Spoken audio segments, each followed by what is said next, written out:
विराट श्री बासपूजनाथ भगवान की, परम पूज्य आचार्य गुरुदेव श्री विद्यासागर महाराज की, मुनि श्री विमल सागर महाराज की, तीन कमनों कड़े महाराजों की। छठी ढाल में मूल गुणों का वर्णन करने के बाद कल कहा था कि स्वरूपाचरण का वर्णन इस ढाल में करने वाले हैं। तो 8वें नंबर दोहे में स्वरूपाचरण क्या होता है उसका वर्णन आ रहा है, उसका उच्चारण। जिन परम पैनी सुबुधि छैनी डारी अंतर भेदिया। जिन परम पैनी सुबुधि छैनी डारी अंतर भेदिया।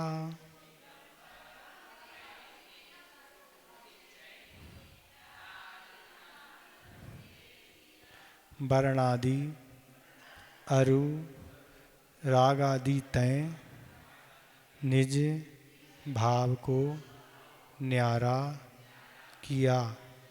वर्णादि अनुरागादि तय निज भाव को न्यारा किया।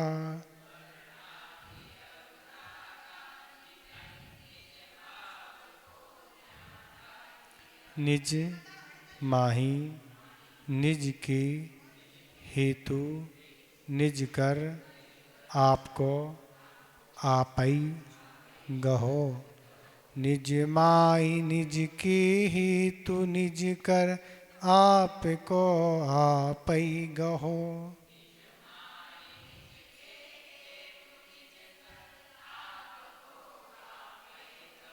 गुण गुणी ज्ञाता ज्ञान गे मझार कछु भेद ना रहो। गुण गुणी ज्ञाता ज्ञान गे मझार कछु भेद ना रहो।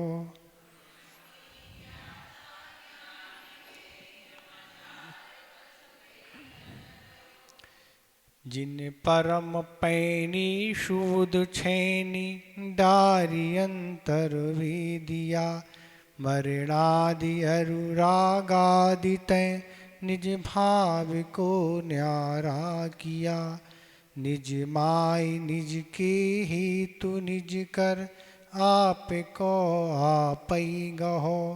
गुण गुणी ज्ञाता ज्ञान गे मझार कछु भेद ना रहो।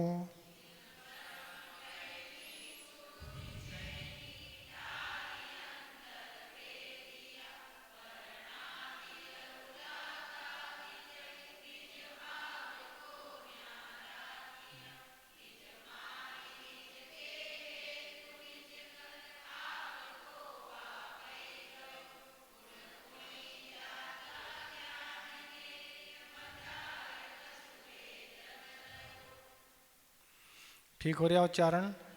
कह रहे हैं जिन परम पैनी सुविधि छैनी डारे अंतर भेदिया। निज भाव को वर्णादि अनुरागाते न्यारा किया। तो कह रहे जो मुनिराज अत्यंत तीक्ष्ण सम्यक ज्ञान या भेद विज्ञान रूपी छैनी को डालकर अंतरंग में भेद कर अपने आत्म स्वरूप को वर्ण रस गंध तथा स्पर्श स्वरूप द्रव्य कर्म और राग देश आदि भाव रूप भाव कर्मों को भाव कर्म से पृथक कर लेते हैं। तो कह रहे स्वरूपाचरण का स्वरूप यहाँ बता रहे हैं। स्वरूपाचरण किसको प्रकट होता है? तो जो मुनिराज होते हैं वो मुनिराज तीक्ष्ण सम्यक ज्ञान अर्थात भेद विज्ञान।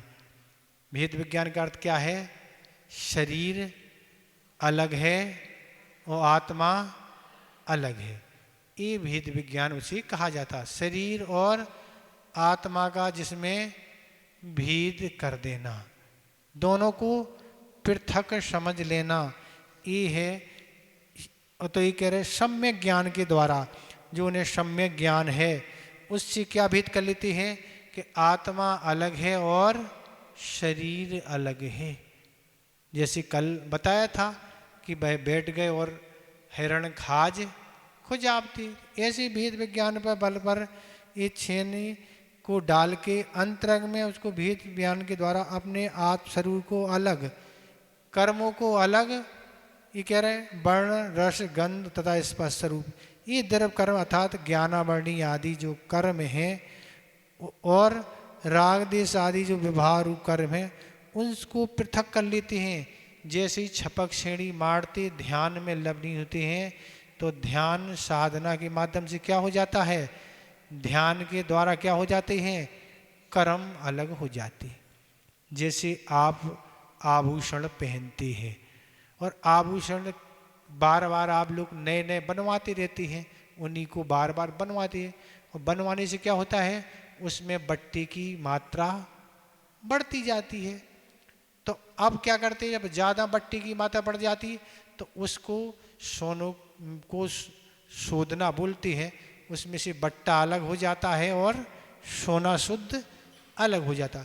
तो किसके माध्यम से होता, उसको घरिया में होती है मिट्टी आदि की, उसमें अग्नि का सहारा लेके उसमें अग्नि पर तपाते हैं, वो अलग। ये ऐसी ये ध्यान रूपी तप के द्वारा क्या कर देते हैं, कर्म को अलग कर देते हैं। द्रव्य कर्म और भाव कर्म, राग देश आदि जो जितने विभाव कर्म हैं उनको पृथक करते हैं। जैसे ही श्रेणी पर चढ़ते हैं ध्यान के माध्यम से वह कर्म अलग होते चले जाते हैं।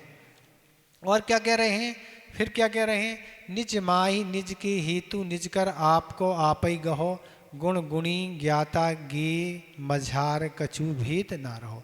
अतः वे अपने आत्मा में आत्मा के लिए आत्मा के द्वारा आत्मा को अपने आप ग्रहण कर लेते हैं। तब गुण गुणी ज्ञाता ज्ञान के विषय और ज्ञान में अंश मात्र भी अंतर नहीं रहता। क्या कह रहे हैं, तब क्या करते हैं, अतः वे अपनी आत्मा में और आत्मा के लिए और आत्मा के द्वारा क्या है, अपने आत्मा की जब ध्यान में वह बैठते हैं आत्मा में, तो आत्मा के लिए क्या है, शुद्ध आत्मा की प्राप्ति करने के लिए ये काम आत्मा के द्वारा ही किया जाता है। तीनों हो गए, कर्ता कर्म और करण, तीनों आत्मा हैं। आत्मा ही में बैठ के ये काम किया जा रहा है, आत्मा के लिए किया जा रहा है और आत्मा के द्वारा किया जा रहा है, और कुछ नहीं है इसमें। तीनों काम एक आत्मा के द्वारा किए जा रहे हैं और आत्मा को ग्रहण कर लेते हैं, अर्थात उस शुद्ध आत्म तत्व को प्राप्त कर लेते हैं। तब गुण गुणी ज्ञाता ज्ञान के विषय में और ज्ञान में अंश मात्र भी अंतर नहीं था। तब गुण क्या है, गुणी कौन है, ज्ञाता कौन है, और कुछ भी अंतर नहीं। इस तरह से वह द्रव्य कर्म और भाग राग देश आदि को कम करते हुए अपने आत्मा को ग्रहण करने के लिए एक कार्य वह करते हैं। ये तो सब शुद्ध उपयोग की दशा है, स्वरूपाचारण ये छपक श्रेणी पर होते हैं।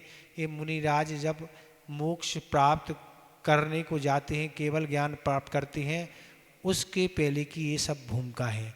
कर्म कैसे अलग आत्मा से किया जाता है ये यहाँ बताया जा रहा है।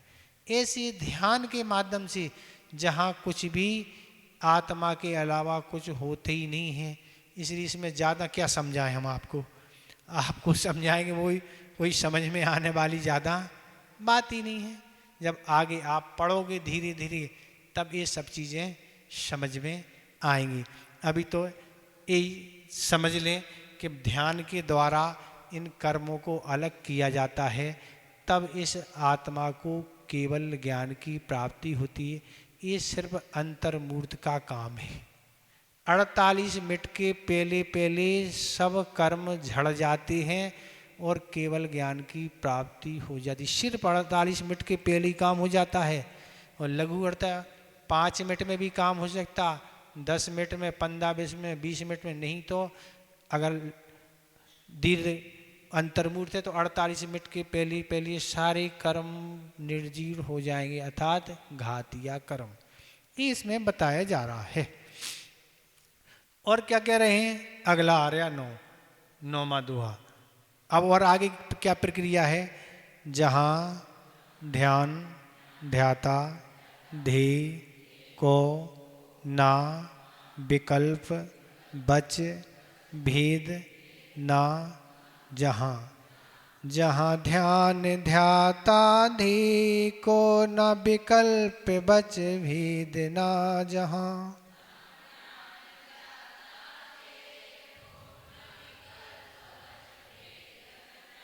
चिद्भाव कर्म चिदेश कर्ता चेतना क्रिया तहाँ।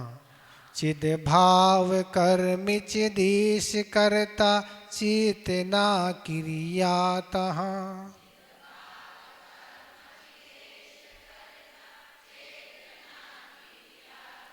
तीनों अभिन्न अखिन्न शुद्ध उपयोग की निश्चल दशा। तीनों अभिन्न अखिन्न शुद्ध उपयोग की निश्चल दशा।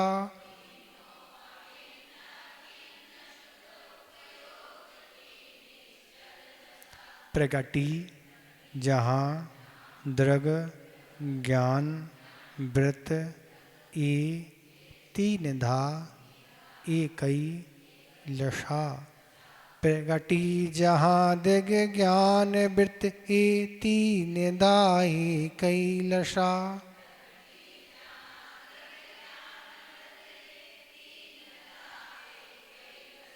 जहाँ ध्यान ध्याता ध्येय को न विकल्प बच भेद ना जहाँ। चिद भाव कर्म चिदेश करता चेतना क्रिया तहाँ। तीनों अभिन्न अखंड शुद्ध उपयोग की निश्चल दशा। प्रगति जहाँ दृग ज्ञान वृत्त ए तीन धाई कैलशा।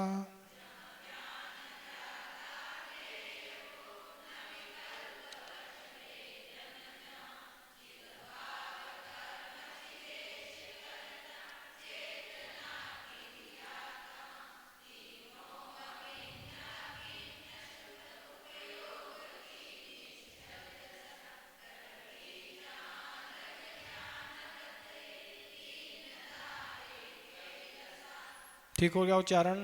कह रहे जहाँ ध्यान ध्याता ध्येय को विकल्प ना। कह रहे जिस स्वरूपाचरण में चारित्र्य में ध्यान ध्याता और ध्येय का अंतर नहीं रहता। जैसे ही स्वरूपाचरण में वे लीन होते हैं तो क्या होते हैं? ध्यान। ध्यान क्या है? ध्यान को क्या कहते हैं? किसी एक पदार्थ पर चित्त का स्थिर हो जाना, उसको कहते हैं ध्यान। तत्वार सूत्र के 9वें अध्याय में सूत्र आया है। कौन से नंबर का सूत्र है? कौन सा नंबर? तो वह उसमें ध्यान का स्वरूप बताया कि किसी एक पदार्थ पर अंतर्मूर्त के लिए क्या है? स्थिर हो जाना। किसी एक पदार्थ, उसको आचार्य महाराज ने ध्यान कहा।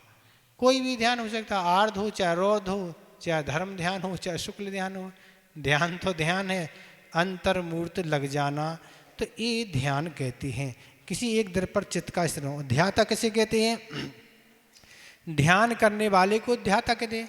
जिसके द्वारा ध्यान किया था उसको ध्येता कहते हैं। ध्येय क्या करते हैं? तो ध्यान करने योग्य पदार्थ, उसको ध्येय कहते हैं। तो ये कह रहे हैं जिस स्वरूपाचरण में ध्यान ध्याता और ध्येय का अंतर, कोई अंतर नहीं है, क्योंकि एक के द्वारा सब काम हो रहे हैं। ध्यान करने वाला आत्मा है और क्या कर रहे हैं? ध्याता भी और ध्येय भी।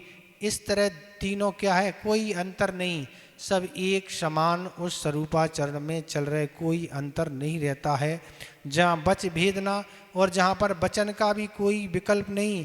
ऊहा पुआ ही मन में अनेक प्रकार की आकांक्षाएं उत्पत्ति होने को विकल्प करती हैं, पर मन में अनेक प्रकार के कोई विकल्प नहीं, बच में नहीं। क्या चल रहा है? सिर्फ आत्मा का ध्यान और कुछ नहीं। कोई किसी तरह का विकल्प नहीं उठ रहा है। जब साधक साधना करके ऐसी प्रवणता बार बार ध्यान करने से बना लेता है, तब जाके छपक श्रेणी मार पाता है। ऐसे मिनटों में काम होने वाले नहीं। आदिनाथ भगवान शरीर को तीर्थंकर 1000 वर्ष लग गए। किस लिए? केवल ज्ञान प्राप्त करने की 1000 वर्ष लगी, तब वह मन स्थिर हो पाया, तब जाके छपक श्रेणी चढ़ पाए। वो वही छपक श्रेणी भरत चक्रवर्ती को अंतर्मूर्त में हो गई, बाहुबली को 1 वर्ष लग गए। तो सबके काल, सबकी विशुद्धि भिन्न भिन्न है, सबके कर्मों की स्थितियाँ अलग हैं। तो ये कह रहे हैं ऐसे वचन का भी कोई विकल्प नहीं रहता है। और तहाँ चित भाव कर्म चिदेश कर्ता चेतना क्रिया अभिन्न अखिन, और वहाँ पर आत्मा का स्वरूप ही कर्म, आत्मा ही कर्ता और चेतन स्वरूप आत्मा ही क्रिया, अर्थात ये तीनों कर्ता कर्म और क्रिया भेद रहित एवं परस्पर बाधा रहित हो जाते हैं। तो कह रहे वहाँ पर आत्मा का स्वरूप ही कर्म है। कर्म किसी कहते हैं? कार्य करना, जो कार्य किया जाते हैं उसको कर्म कहते हैं। और आत्मा ही करता है। किसके द्वारा ये काम किया जा रहा? स्वरूपाचरण लीन और कर्मों का छपन किसी आत्मा के द्वारा किया जा रहा। चेतन स्वरूप आत्मा ही क्रिया है, और ये करता है, और क्रिया ये क्रिया है। और अर्थात ये तीनों कर्ता कर्म और क्रिया भेद रहित परस्पर में बाधा रहित हो जाते हैं। ऐसा ये स्थिति बनती है कि कर्ता के द्वारा स्वतंत्र रूप से जो किया जाता है वह कर्म है। यहाँ चिदात्मा के द्वारा ही चिद भाव ही आत्मा का कर्म है। कर्ता कार्य करने वाले को कर्ता कहते हैं। यहाँ जानने देखने वाला एक आत्मा है, अतः आत्मा ही चिदेश रूप करता है। क्रिया चेतन का चेतन रूप में परिणमन हो जाना, ये चेतना रूप क्रिया है।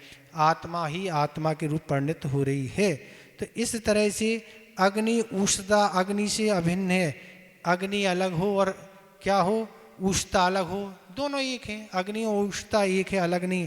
उसी प्रकार चिदेश भाव और चेतना ये तीनों अभिन्न हैं। तो ऐसे जब शुद्ध उपभोग की दशा में वह मुनिराज लीन होते हैं तो ऐसे कर्म सारे चले जाते हैं। इसलिए आपसे पहले भी कहा था कि ये सारा का सारा काम अंतर्मूर्त के अंदर सब कुछ, सारा मटीरियल अनादिकाल से जो कर्मों का संग्रह किया था सब साफ हो जाता है। पर उसकी तैयारी के लिए कितने भाव लगेंगे इसका कोई पता नहीं। क्यों पता नहीं? क्या कहें? सबसे पहले तो मन में जिज्ञासा हो, उसे प्राप्त करने की रुचि हो, तब काम किया जाए, तब होगा। अब रुचि ही नहीं है तो क्या होगा? कुछ नहीं।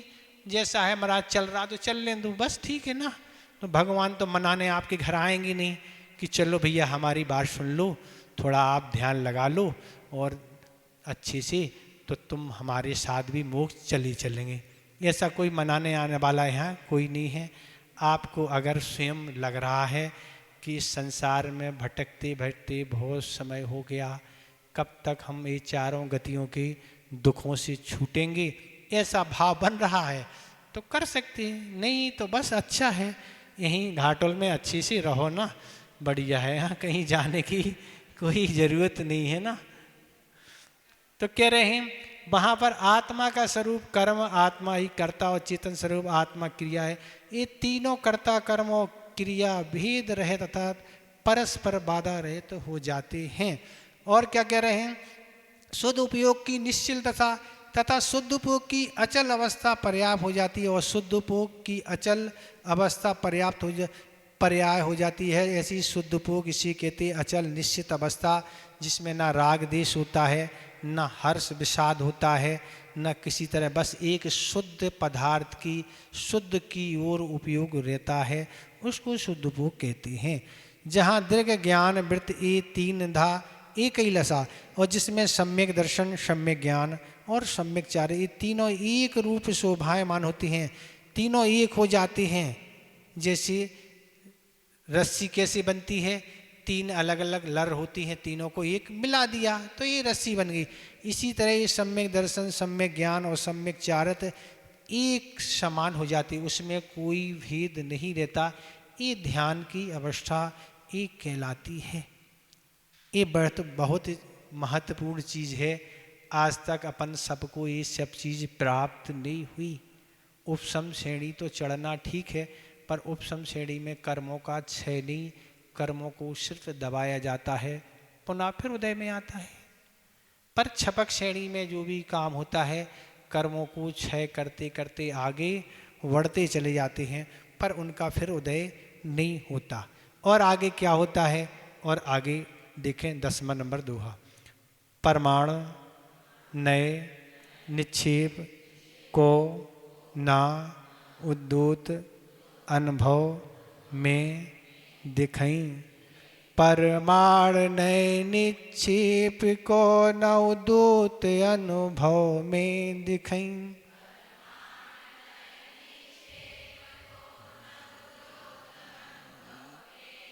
दृग्गान सुख बल मय सदा नहीं आन भाव जो दिखई। दिव्य ज्ञान सुख बल मय सदा नहीं आन भाव जो में विखई।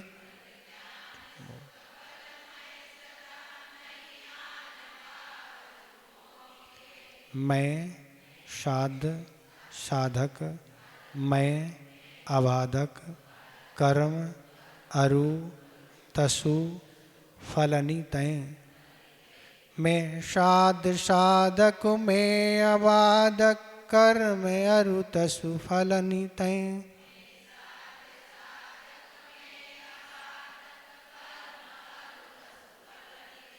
चित पिंड चंड अखंड सुगुण करंड च्युत पुनि कलनी तय।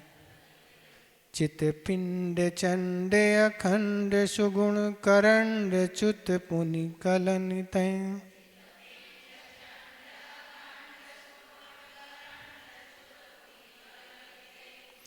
परमाण नए निक्षेप को न उद्दूत अनुभव में दिखई।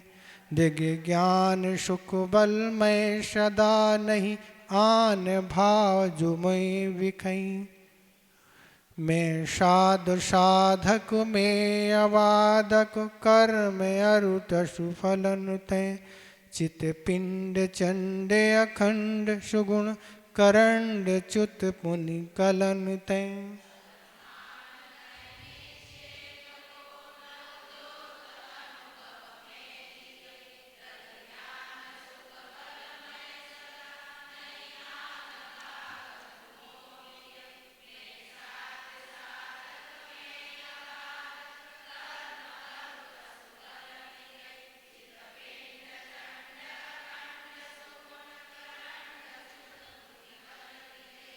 ठीक हो गया उच्चारण।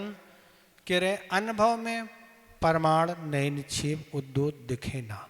तो कह रहे उस स्वरूपाचरण चारित की भूमिका में जो बर्तन करने वाले उन बीतराग मुनिराजों के स्व आत्मानुभव में प्रमाण नए और निक्षेप इनका प्रदेश अर्थात भेद दिखाई नहीं देता।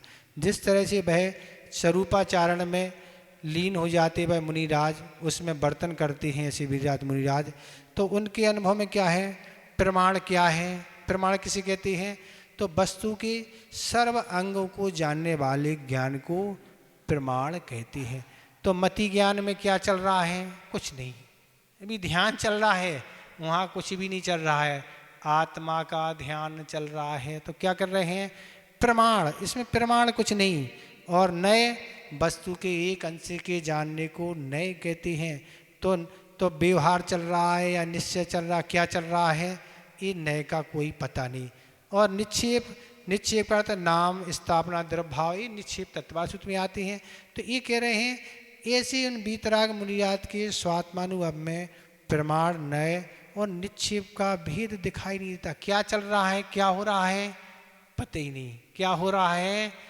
तो कर्म साफ हो रहे हैं, बस एक ही काम चल रहा है कि आत्मा के द्वारा ऐसी विशुद्धि बढ़ रही है कि जो आज तक अनादिकाल से कर्म अभाव को प्राप्त नहीं हुए, वो अभाव होते चले जा रहे हैं, सारे निकलते चले जा रहे हैं। सदा दृग ज्ञान सुख बल मय मोह दिखें आन ना। तो क्या कह रहे हैं, किंतु ऐसा विचार होता है कि मैं सदा अनंत दर्शन, अनंत ज्ञान, अनंत सुख, अनंत वीर मैं हूँ, मुझे अन्य रागादि विभाव नहीं है। तो क्या कह रहे हैं, उस ध्यान में क्या होता है, फिर ऐसा अनुभव या विचार आता है कि मैं सदा क्या हूँ, अनंत दर्शन स्वरूप हूँ। ऐसा विचार आता है, मैं मेरे अंदर क्या है, अनंत दर्शन है, अनंत ज्ञान है, अनंत सुख है और अनंत वीरमय हूँ।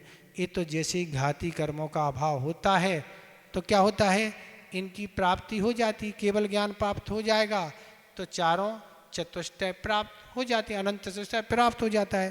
तो ऐसा विचार होता है कि मुझ में अन्य जो भी हैं वे राग आदि जो है, राग देश मोह आदि हैं, ये हमसे भिन्न स्वभाव वाले हैं, ये हमारा स्वभाव नहीं। ऐसा विचार आता, ये हमारा स्वभाव नहीं, ये हमारे अंदर नहीं, राग आदि ये हमारे स्वभाव नहीं, ये हमारे से विभाव से वाले, ऐसा ये विचार आता है। मैं साध हूँ और क्या है, मैं मुक्ति स्वरूप हूँ और मैं साधक हूँ और मैं साधक मतलब मुक्ति को साधने वाला साता हूँ, मुक्ति को प्राप्त करने वाला मैं साधक हूँ। शुद्ध आत्मा की साधना करने वाले जीव साधक होते हैं। तो इस तरह से मैं साधक हूँ मतलब मुक्ति को साधने वाला साधक हूँ, आत्मा विशुद्धि करने वाला, ऐसी इस तरह से रत्नत्रय की साधना करने वाले जीव को साधक कहते हैं। जो रत्नत्रय की साधना करते हैं उनको साधक कहते हैं। और उस समय आत्मा कर्म तथा उनके फलों में क्या है, बिल्कुल बाधा रहित मालूम होने लगता है। हमें कर्म से कोई बाधा, इस तरह से कर्म अरु तसु फलन्ते अबाधक, कर्म और उनके फलों से मैं बाधक रहूँ। हमें कर्म क्या है, कोई भी बाधा नहीं पहुँचा सकते हैं, हमें कर्म के द्वारा कोई कष्ट, इसलिए कर्म उनके फलों के द्वारा मैं बाधा रहित हूँ। हमें कर्म हमारा कुछ भी नहीं कर सकता है। क्या करेगा कर्म, जब वह साधक उस साधना में लीन है, उसका कहीं उपयोग है ही नहीं। अब निश्चित हो गया, जो छपक श्रेणी चढ़ते हैं वह क्या है, केवल ज्ञान उनको नियम से होते ही है, ये पक्का ही है। ऐसा तो होता ही नहीं कि बीच में एक छपक श्रेणी रुक के वापस आ जाए। ये तो उपसम श्रेणी में होता है कि वापस आना पड़ता है, चूंकि कर्म दबते हैं, फिर आते हैं उदय में, अंतर्मूल तक दबे रहते हैं, फिर वापस आए। कैसा, जैसे डॉक्टर को ऑपरेशन करना है तो क्या करना है, इंजेक्शन लगा दिया मरीज को तो उतनी देर के लिए बेहोश हो गया, फिर जब वह उसका काल पीरियड समाप्त होगा फिर वो जागृत हो जाएगा। ऐसे ही कर्म की स्थिति है। क्लोफार्म सुंगादि अंतर्मूर्त को उपसम श्रेणी चढ़ के पुनः फिर वापस आना है।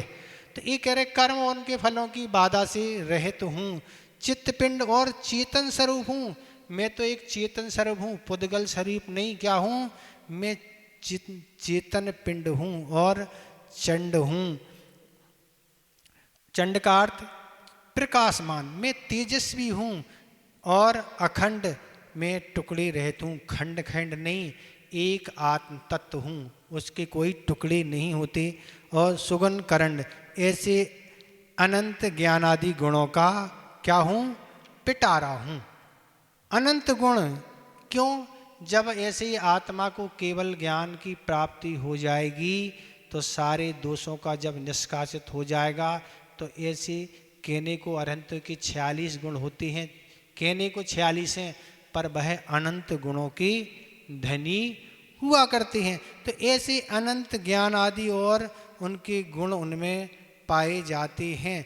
तथा पुनि कलनते च्युत तथा पाप रूपी घाती कर्म से रहित हूँ। और कैसा, जो पाप कर्म घाती कर्म हैं उनसे मैं रहित हूँ, अर्थात वह रहित होने को है, वह रहित होंगे तो केवल ज्ञान प्राप्त हो जाएगा।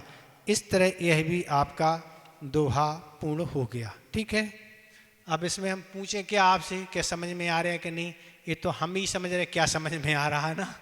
अब क्या पूछें, आपको क्या पूछना, क्योंकि सब कहाँ से जा रहा, सब बाहर निष्कासित हो रहा ना, बहुत अल्प मात्रा में ठहर रहा होगा। बस इसलिए में ज़्यादा समझने की ज़रूरत नहीं है, बस ये भावना करने की ज़रूरत है कि हे भगवान वह अवसर हमारे अंदर कब प्रकट हो, कब मिले, जब हम ऐसी मुनि बन के ऐसी छपक श्रेणी के काल आदि मिले, संघनन मिले, ऐसी विशुद्धि मिले, तब हम इस विशुद्धि को लेके उन कर्मों को क्षय के लिए हम मोक्ष प्राप्त, ऐसी भावना भाई जा सकती है। बाकी तो इस भाव में तो अभी संभव है ही नहीं। अभी तो ना उपसम श्रेणी है ना छपक श्रेणी है, अभी तो कोई श्रेणी का काम ही नहीं है। अभी तो 7वां गुणस्थान भी पूर्ण नहीं होता है। ठीक है, आगे एक और देख लें। अब अपन को कल परसों में पूर्ण करना है, आपकी अच्छी सी छुट्टी हो जाए, फिर अच्छे से आप चातुर्मास अच्छे से मनाएंगे। सावन आने वाला है, पर्व भी आने वाले हैं, दिन भी धीरे धीरे छोटे हो रहे हैं, आपकी व्यस्तता भी बढ़ रही है, आवागमन भी बढ़ रहा है, तो उत्साह भी कम हो रहा है। क्योंकि अभी तक हमने देखा नगरों में 10 लक्षण पर्व के बाद स्थिति गड़बड़ होती थी, लगता था, पर आपके घाटोल में तो प्रारंभ ही से उदासीनता जल्दी आ गई, बैराग जल्दी होने लगा। तो हमने सोचा अपन इनको काहे को डिस्टर्ब करें ना, हम आपको बता चुके अपने पास वैसे ही समय नहीं है, हम कैसे आपको 45 मिनट दे रहे हम समझ रहे, तो इसलिए ये आपका कल या परसों पूर्ण हो जाएगा, फिर आपकी छुट्टी हो जाएगी। अगला देखें 11 नौ, यों चिंत निज में थिर भई तिन अकथ जो आनंद लहो। यों चिंत निज में थिर भई तिन अखत जो आनंद लहो।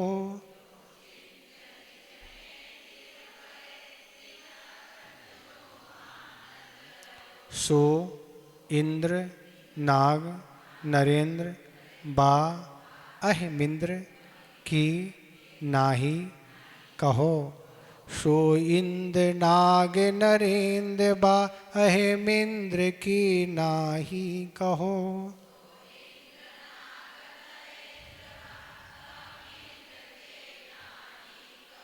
तब ही शुक्ल ध्यानाग्नि करी चौघाती विधि कानन दहो। तब ही शुक्ल ध्यानाग्नि करी चौघाती विधि कानन दहो।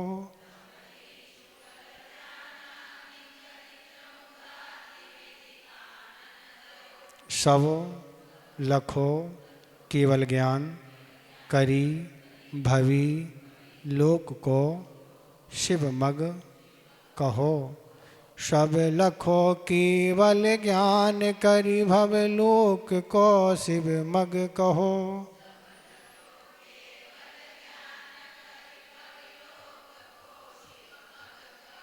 यों चिंत निज में थिर भय तिन अखत जो आनंद लहो। सो इंद्र नाग नरेंद्र बा अहिमिंद्र की नाही कहो। तब ही शुक्ल ध्यानाग्नि कर चौघाती विधि कानन दहो। सब लखो केवल ज्ञान करी भव लोक को शिव मग कहो।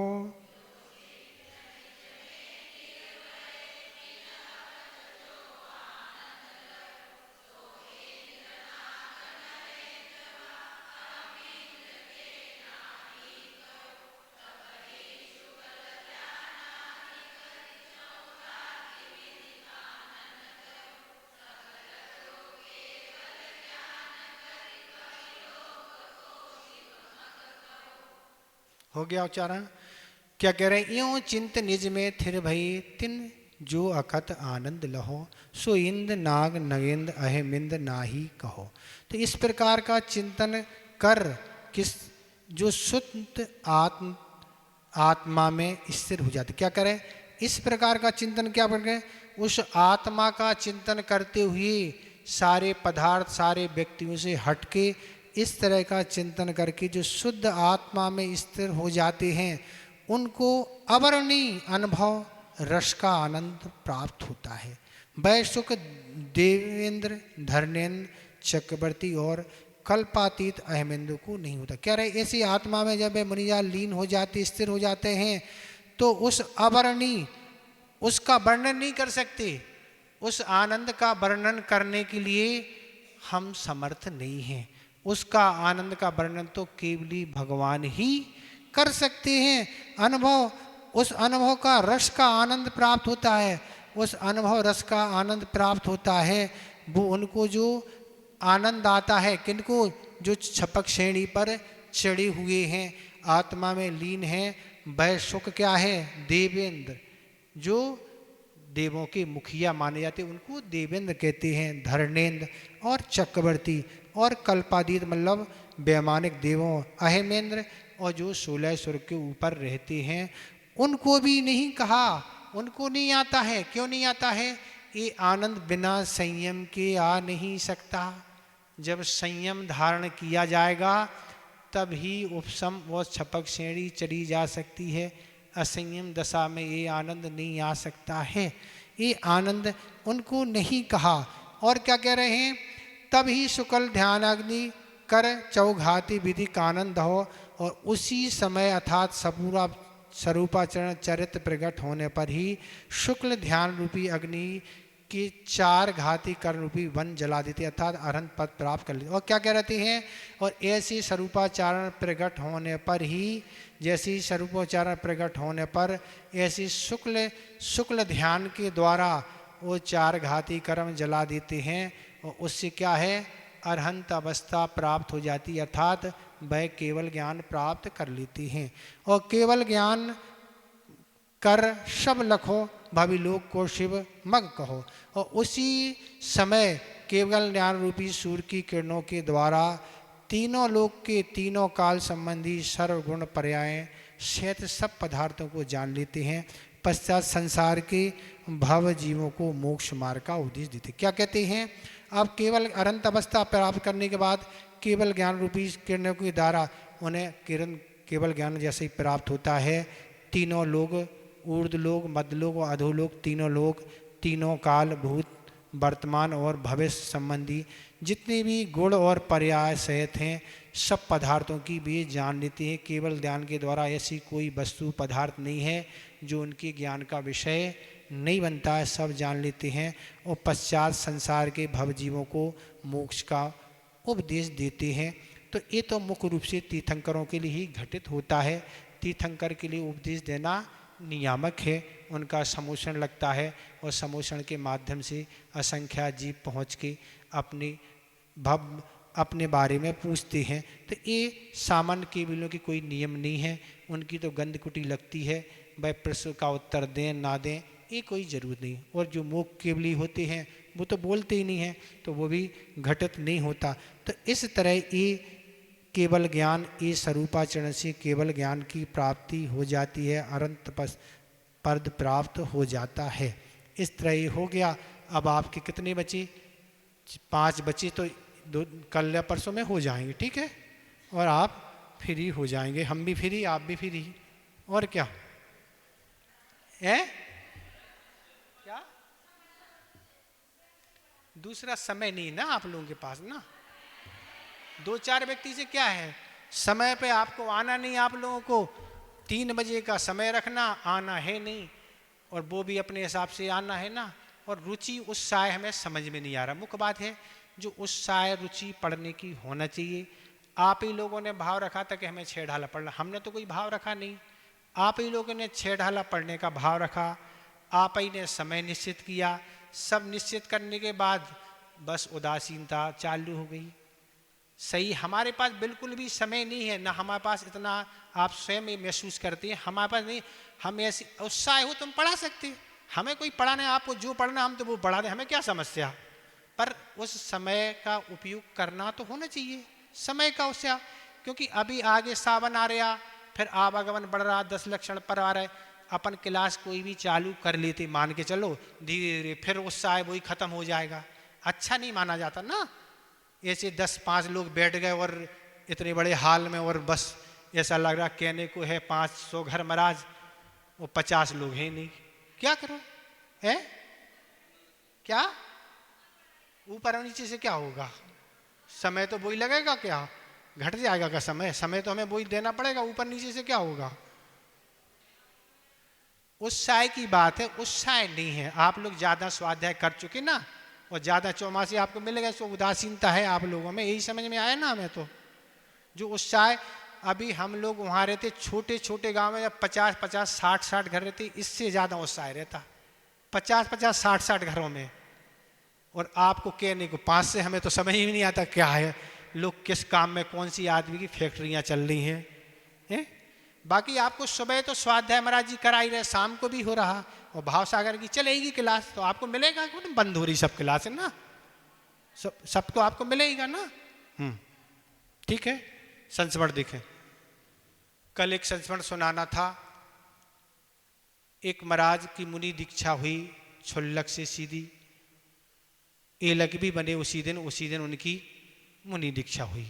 और मुनि दीक्षा होने के बाद जहाँ आचार्य महाराज ने मुनि दीक्षा दी, वहाँ से 1 या 2 दिन में विहार कर दिया।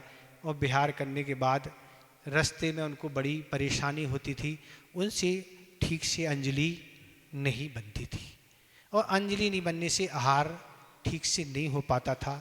विहार काल में दोपहर में सामयिक करने के बाद आचार्य महाराज से एक महाराज ने कहा कि एक महाराज जो अभी दीक्षित हुए हैं, लगभग 15 दिन होने को हैं, अभी तक तो अंजलि बनाते बन नहीं रहा।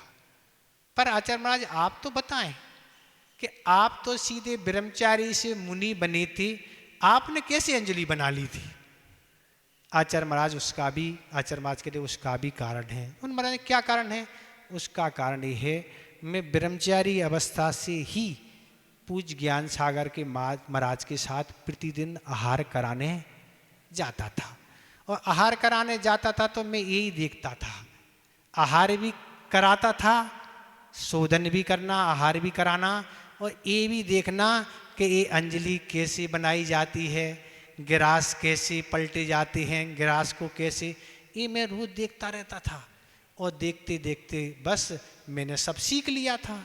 तो जिस दिन जैसी हमारी दीक्षा हुई और मेरी अगली दिन पारणा हुई, फिर मुझे कोई दिक्कत ही नहीं गई। और फिर तो मैं जैसी पहले दिन मेरी अंजलि बनी थी, वही अंजलि आज भी बनती है, हमें कोई भी कठिनाई नहीं गई। पर अब पहले तो हमने ज्ञान सागर महाराज की बहुत बैयावृत्ति की, पर अब तो बैयावृत्ति करना हमारा छूट गया। तब महाराज लोगों ने कहा, कहाँ छूट गया, अब तो आप पूरे संघ की बैयावृत्ति कर रहे हैं। आप अगर नहीं होते तो हम लोगों का क्या होता? आप इस मार्ग पे आगे बढ़े तो आप लोगों के कारण हम भी आ गए, और आपकी कृपा से हम लोग सब साधना कर रहे हैं। इस तरह यह संस्मरण भी हो गया। बोधि समाधि परिणाम शुद्धि स्वात्मोत लब्धि शिव शौक सिद्धि चिंतामणिम चिंतित वस्तु दाने तोम बंद मानस ममास्तु देवी।